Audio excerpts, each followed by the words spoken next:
अंत भला तो सब भला। रोली की शादी उसके माँ बाप एक आलसी लड़के से करा देते हैं। चलो, रोली की शादी हुई और हमने गंगा नहाई। और क्या, बेटियां तो होती ही हैं बोझ। हाँ, पर अब क्या चिंता, उतार तो दिया बोझ तुमने, अब वो लोग समझे। ससुराल में रोली का पति कहता है, देखो, मैं कोई काम नहीं करता, ये बात तुम्हारे मम्मी पापा को बता दी थी मैंने। अब जो किराया आता है दुकान का, उसी से घर का गुजारा करना है। कभी भूल से भी कोशिश ना करना किसी चीज की डिमांड की। क्या मम्मी पापा को पता था कि आप कोई काम नहीं करते? और क्या, बड़ा अच्छे से पता था। उन लोगों को तो तुम बोझ लगती थी, बोल रहे थे कि बस शादी कर लो और कोई मतलब नहीं है। रोली को यह सुनकर बहुत गुस्सा आता है, लेकिन करती भी तो क्या, क्योंकि वो जानती थी कि उसके माता पिता ऐसे ही हैं। जैसे तैसे रोली दिन काट रही थी। रोली को एक प्यारी सी बेटी होती है।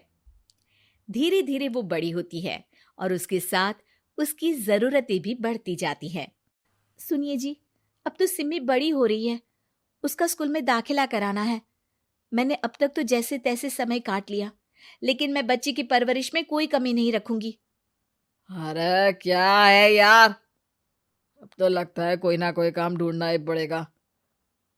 अब पति रोज काम की तलाश में जाता और बिना किसी काम के वापस आ जाता।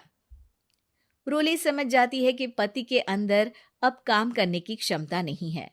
वो बेटी को उच्च शिक्षा देने के लिए कुछ करना चाहती थी, लेकिन करती तो क्या करती। एक दिन रोली की सहेली कहती है, रोली, मेरी कोई औलाद नहीं है।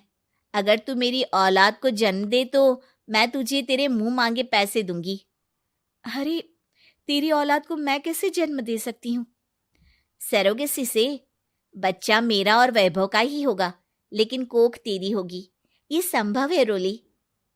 रोली कुछ सोचकर कहती है, मुझे मंजूर है, लेकिन मैं इसका 2 लाख रुपया लूंगी। अरे कोई बात नहीं, मुझे मंजूर है। रोली खुश हो जाती है कि एक बच्चा पैदा करने का उसे 2 लाख रुपया मिलेगा। वो घर आकर पति को बताती है, वो भी खुश हो जाता है। अब क्या था, डॉक्टर के पास जाकर सहेली का बच्चा रोली की कोख में पलने लगता है। मुझे 20,000 चाहिए मेरे बेटी के एडमिशन के लिए। हाँ हाँ ठीक है, मैं उसके एडमिशन से लेकर सारे खर्चे उसके अकाउंट में डाल रही हूँ। रोली की बेटी का एडमिशन हो जाता है। रोली को लगता है कि वो अब सब कुछ ठीक कर देगी। दिन और महीने आगे बढ़ते हैं। अब एक दिन, एक बात कहूँ जी, काश इस बच्चे को मैं रख पाती।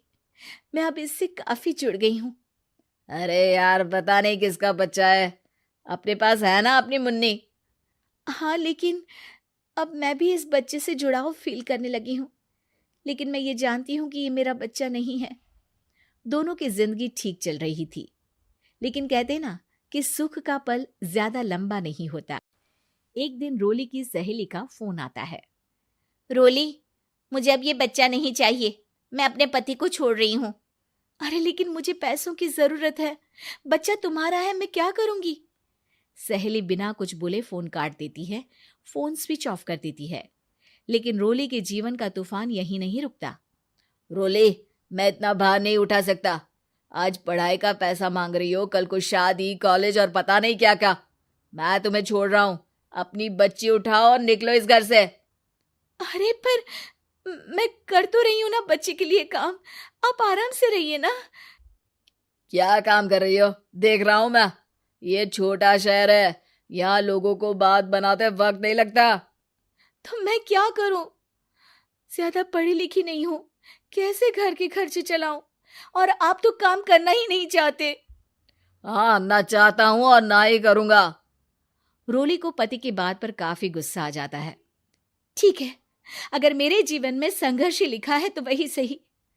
इस वक्त पति होने के नाते आपको मेरा साथ देना चाहिए था, लेकिन नहीं, आपने तो इस हाल में मुझे घर से बाहर निकालने की बात कह डाली। देखो, ये सारी फालतू की बातों के लिए वक्त नहीं है मेरे पास।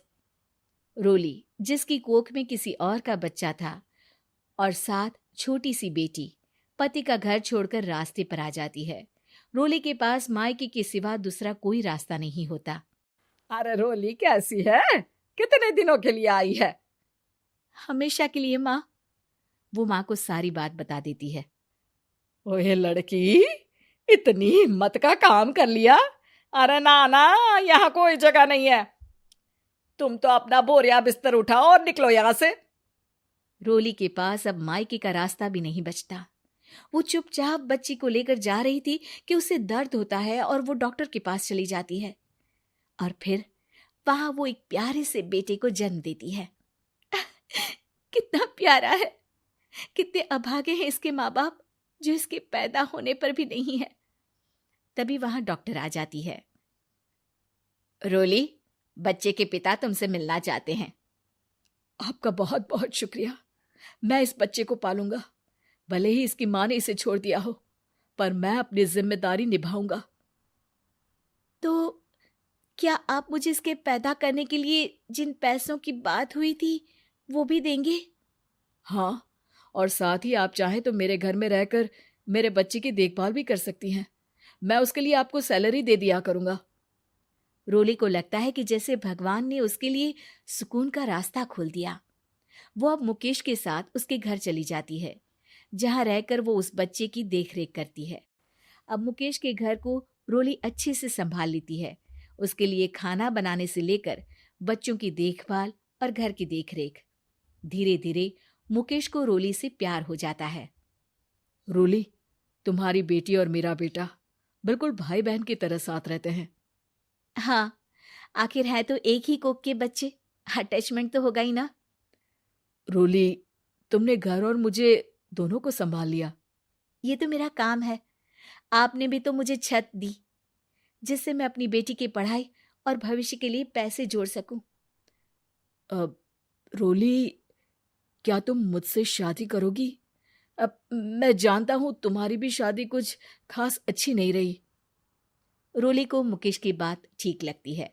वो उसे हाँ बोलने की सोच ही रही होती है कि उसके पहले पति का फोन आ जाता है। रोली, मैं बहुत परेशान हूं। मेरा एक्सीडेंट हो गया है। मैं चाहता हूं तुम वापस आ जाओ। रोली को पुराने पति की चिंता होने लगती है। वो सोचती है कि वो क्या कर रही थी। हाँ हाँ ठीक है, मैं आ रही हूँ। हाँ रोली, आ जाओ, लेकिन बच्ची को कहीं हॉस्टल में छोड़कर आना, क्योंकि मैं नहीं चाहता कि हम लोगों के बीच फिर से वो सारी बातें हो। रोली को समझ आ जाता है कि पति आज भी सुधरा नहीं है। वो पति के पास जाने से इनकार कर मुकेश को हाँ कर देती है।